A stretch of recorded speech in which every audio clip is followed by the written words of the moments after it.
Kenapa kita bisa kayak gitu? Karena kita nggak tahu kebutuhan kita apa, dan kita nggak berusaha memenuhi itu sebelumnya, sehingga kita menjadi pribadi yang, mohon maaf, caper. Boleh-boleh aja sih sebenarnya caper, tapi nggak all the time juga ya, karena setiap orang kan punya waktu stuck. Misalnya pasangan kita punya waktu yang stuck gitu, masalah di masalah di kantor, kemudian teman dan lain-lain, pulang ke rumah istrinya masih butuh perhatian menggebu-gebu. Makanya penting kita menyirami diri kita terlebih dahulu, sehingga kita nggak perlu intens cari perhatian orang lain, cari perhatian suami secara berlebihan. Boleh cari perhatian, tapi nggak berlebihan ya.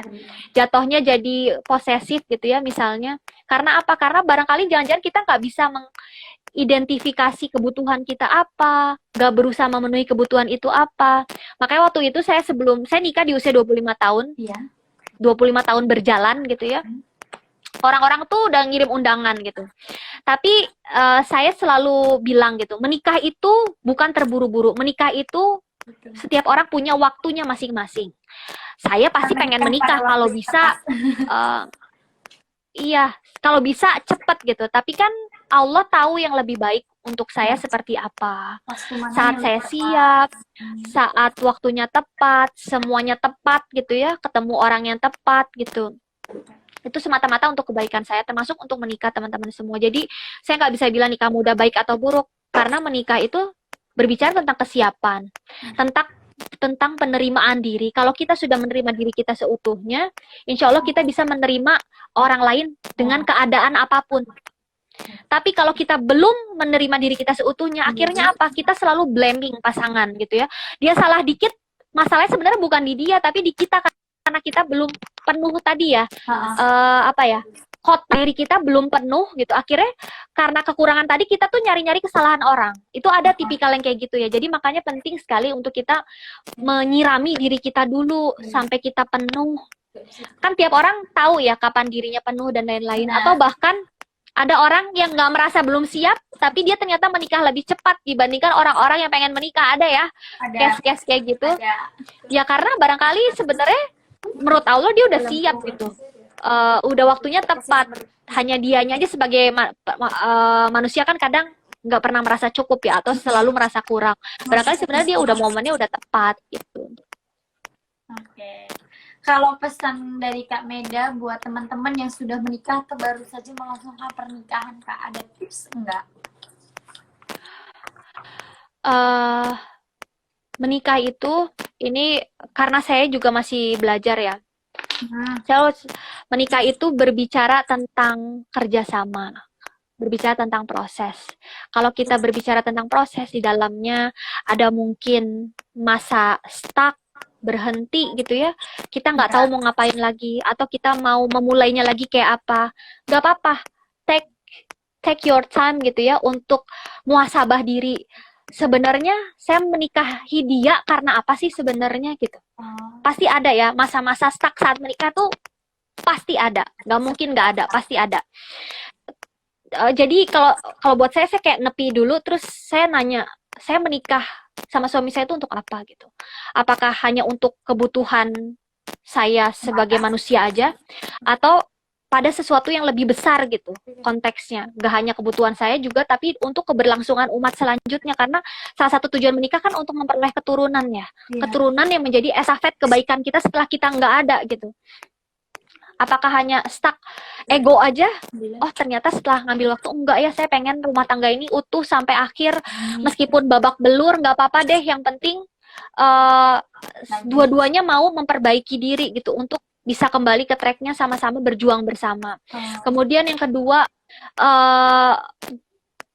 ingat-ingat kembali tujuan menikah apa. Ini akan insya Allah akan membuat kita berusaha mempertahankan. Yang kedua, bersabar. Bersabar itu nggak hanya menjalankan kewajiban Allah ya. Sabar itu ada 3. Sabar saat diuji, sabar saat menerima musibah, sabar untuk menjalankan kewajiban. Nah, menikah juga butuh kesabaran saat kita diuji. Ujiannya beda-beda ya. Ada yang dari internal, ada faktor eksternal. Ujian itu bukan untuk menghancurkan kita, tapi ujian itu untuk menaikkan kelas kita. Asal apa? Kita sabar. Kan jadikanlah sabar dan sholat sebagai penolongmu. Allah bilang seperti itu gitu. Jadi gunakan itu gitu saat menikah. daripada kita cerita-cerita ke banyak orang gitu ya. Lebih baik kita fokus kepada yang menciptakan kita, yang menciptakan suami kita, yang membolak-balikan perasaan. Barangkali di sini ada yang punya suami wataknya keras, susah diubah. Mintalah kepada Allah yang Maha melembutkan hati, berdoa gitu ya. Batu aja nih ditetesin air, batu karang terus menerus kan bolong ya. Bolong. Apalagi manusia yang hatinya sebenarnya fitrahnya baik gitu. Jadi minta kepada Allah untuk dilembutkan hatinya. Kemudian yang ketiga apa? Kita punya skill yang bisa diandalkan gitu ya. Karena kita nggak pernah tahu ya. Karena apa? Manusia itu fitrahnya perlu diapresiasi. Seneng nggak Mbak Novi misalnya kalau ini nggak pernah diapresiasi, kita udah capek-capek masak dan lain-lain, seneng nggak? Enggak Sedih sih. nggak? Sedih ya. Sedih ya karena memasak itu kan butuh dan lain-lain. Nah, makanya penting kita punya skill-skill itu gitu. Untuk apa? Untuk kita punya self esteem namanya ya. Self esteem ini rasa bangga terhadap diri. Merasa berharga bahwa diri ini berharga. Kenapa diri kita berharga? Karena kita punya skill, karena kita punya kapasitas ya, karena kita punya kemampuan. Makanya jangan berhenti untuk melanjutkan hobi-hobi. Misalnya nih saya senang bukan ketemu banyak orang, saya senang belajar seperti ini gitu ya. Ini tuh menambah self esteem saya. Terus saya senang berkebun. Setidaknya cuma 5 menit sehari atau 10 menit di sela-sela rutinitas itu cukup mengisi kantong-kantong kebahagiaan hidup saya hari itu gitu.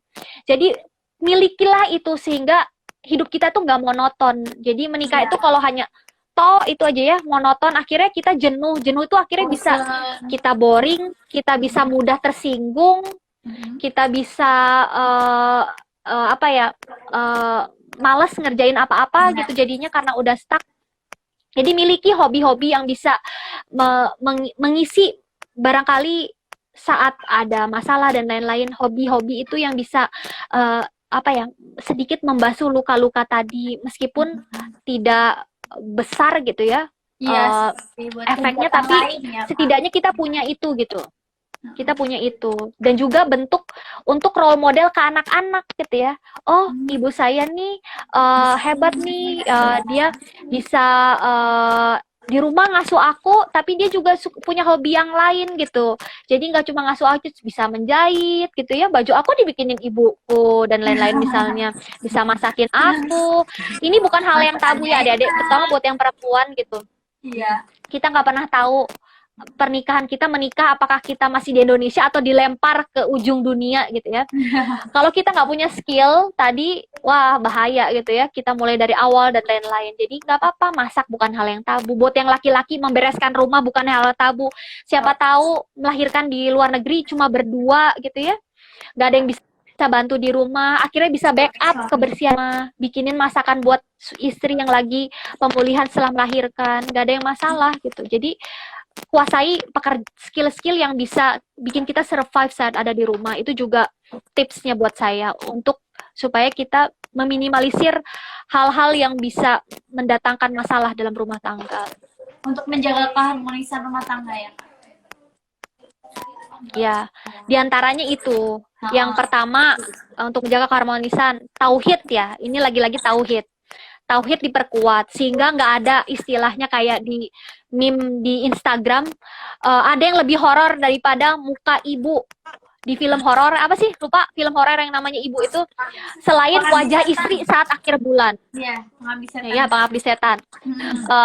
Nggak ada yang lebih horor. Ada yang lebih horor yaitu wajah istri di akhir bulan saat lihat dompet suaminya ya. Jangan sampai ada kayak gitu ya. Kalau istrinya paham ya, paham rezeki, paham tauhid, yang memberi rezeki itu bukan suami tapi Allah gitu ya. Jadi apapun yang hadir datang ke rumah itulah yang Allah beri. Kalau kita mengeluh artinya kita mengeluh pada Allah gitu. Makanya perkuat tauhid. Gak ada lagi kisah orang tua yang marahin anaknya karena nilainya jelek gitu. Karena yakin bahwa hasil akhir adalah Allah yang memberi setelah anaknya berusaha gitu ya. Terus nggak ada suami yang mempermasalahkan bentuk body istrinya berubah setelah melahirkan karena ya itu sunatullah gitu ya, nggak ada sesuatu yang tetap, pasti akan ada perubahan, baik perubahannya kecil maupun signifikan perubahannya ya. itu pasti ada gitu. Jadi kita nggak bisa blaming seperti itu. Makanya mengerti tauhid tadi. Kemudian yang kedua, berakhlak yang baik di rumah. Mulai dari senyum ya. Jangan-jangan nih wajah kita horor, anak kita nggak mau ngeliat karena ibunya cemberut terus. Giliran ketemu teman-teman geng arisannya senyum gitu ya. Atau bapak-bapak giliran main golf atau main futsal sama teman-temannya cekakak-cekikik pulang ke rumah jadi jaim, gengsi ya untuk ini. Jangan justru rumah itu menjadi rumahku surgaku kalau semuanya menunjukkan akhlak yang baik, dimulai dari hal sederhana, senyum. Berikan senyum yang terbaik. Rasulullah bilang kan yang paling baik di antara kamu yang paling baik terhadap keluarganya. Dan Rasulullah benar-benar mengaplikasikan itu dalam kehidupan berumah tangga beliau.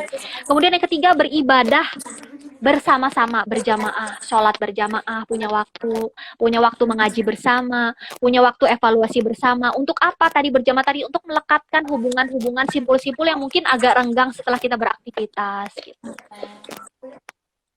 Kak, baik Kak Meda, itu saja yang dapat kita diskusikan.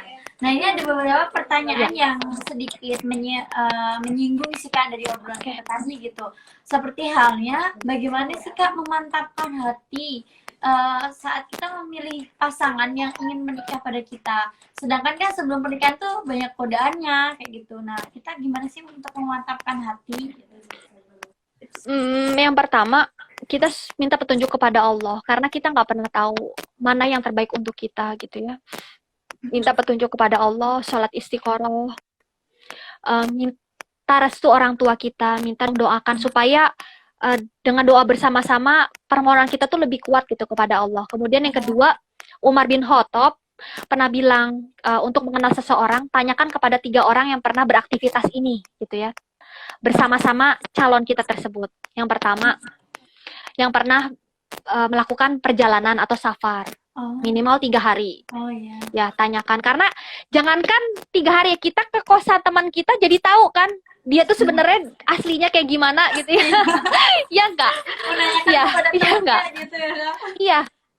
Lihatlah, seseorang itu akan kelihatan setelah kita melakukan perjalanan karakter aslinya seperti apa. Apakah dia egois ya? Apakah dia penuh empati, penuh kasih sayang, atau malah yang buruk-buruk gitu ya. Terus yang kedua, tanyakan kepada orang yang pernah melakukan muamalah atau bisnis dan lain, apakah dia amanah atau enggak. Apapun lah, bisnis dan lain-lain, apakah dia muamalah amanah atau enggak saat berjanji dan lain-lain, atau dia lebih banyak ingkar. Terus yang ketiga, tanyakan kepada orang yang pernah berdebat. Nah, kelihatan nih kalau berdebat orang, apakah dia mengalah atau ngeyel, padahal salah tapi ngeyel, kan ada ya tipikal orang gitu, udah tahu dia salah tapi dia ngeyel. Nah, tanyakan itu karena dengan 3 kriteria tadi, setidaknya kita sudah tahu nih, lebih dalam lagi, ini orang karakter aslinya seperti apa. Berarti menanyakan kepada teman-teman yang sudah pernah berbisnis sama dia, yang sudah berjalan pada dia, sama yang terakhir berdebat. Perjalanan. Iya, pernah berdebat gitu. Gitu. Jadi buat sobat KGJ yang masih ragu-ragu dengan calon pasangan, bisa menanyakan kepada teman-teman calon pasangan, gitu ya Kak. Ya, dan juga kita jangan berhenti untuk mengisi diri gitu. Kita punya cerminan nih. Jodoh itu cerminan diri kita. Bener deh, adik-adik semua, saya baru percaya setelah menikah. Ternyata iya ya. Oh iya ya, bener ya, karena approvementnya setelah menikah kan. Sebelum nikah mana saya tahu, orang nggak tinggal bareng gitu kan.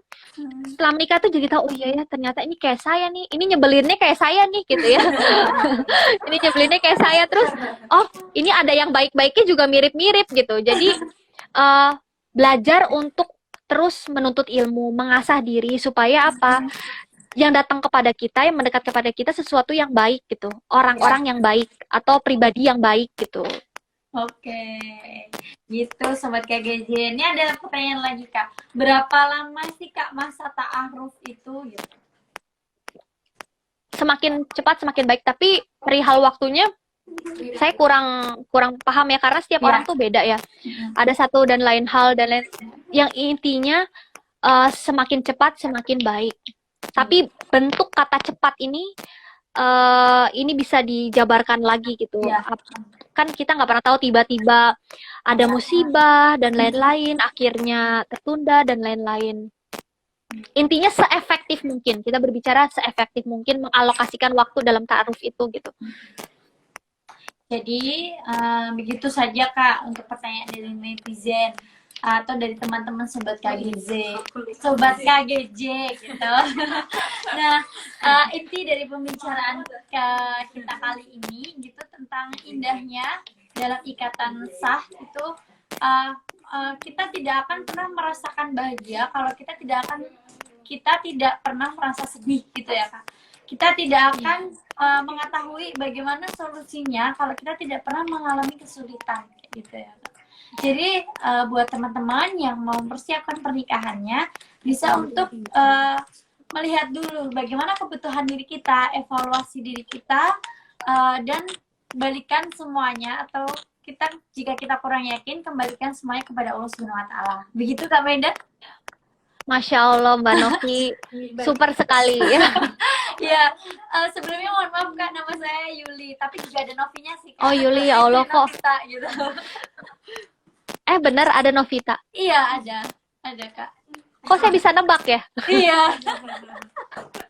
Berarti itu panggilan sayang spesial dari saya, oke? Okay? Terima kasih banyak Kak Meda. Saya senang sekali sih Kak dan sebenarnya grogi bisa bicara dan berdiskusi pada ini sama Kak Meda gitu dan sangat bermanfaat bagi saya sendiri ataupun buat teman-teman yang dalam mempersiapkan pernikahan atau buat teman-teman yang baru saja melaksanakan pernikahan gitu Kak. Tetap semangat semuanya, semoga diberikan jodoh yang terbaik. Amin. Kemudian yang sudah menikah semoga diberikan kekuatan untuk merawat cinta. Amin. Ya. Kan kita merawat cinta, kan cinta itu kayak pohon ya, kalau nggak dirawat dia bisa mati, bisa layu, maka kita harus disiram berkala, dikasih pupuk. Iya, betul Kak. Kemudian diberi kasih sayang. Mudah-mudahan bisa sehidup sesurga bersama pasangannya masing-masing. Diberikan kekuatan, kesabaran, keikhlasan menghadapi apapun yang hadir gitu dalam rumah tangga. Begitu juga doain buat saya ya, semoga saya bisa sehidup sesurga sama suami saya, diberikan kesabaran. Amin. Keluasan hati untuk menerima dan memahami karakter masing-masing gitu. Amin. Gitu. Terima kasih banyak. Semangat banget ya. Iya, sama-sama. Waktunya pada malam hari ini dan memberikan banyak manfaat kepada kita semua. Semoga yang belum menikah segera bertemu ya. Amin. Lupa. Yang terbaik, yang penuh kasih sayang, yang agamanya baik. Amin ya rabbal alamin gitu. Semoga kita senantiasa diberi kesehatan ya Kak dalam COVID-19 ini. Amin ya rabbal alamin. Semoga kita selalu diberi keridhaan oleh Allah Subhanahu wa taala. Amin. Amin. Ya, terima kasih banyak Kak Meda Safira dari saya. Sama-sama. Kalau banyak salah mohon maaf ya Kak. Gitu. Kasih banyak, mohon maaf lahir batin. Iya, semoga kita dapat berjumpa di lain kesempatan ya Kak. Amin. Amin. Oke, terima kasih Kak Meda. Sama-sama. Assalamualaikum warahmatullahi wabarakatuh.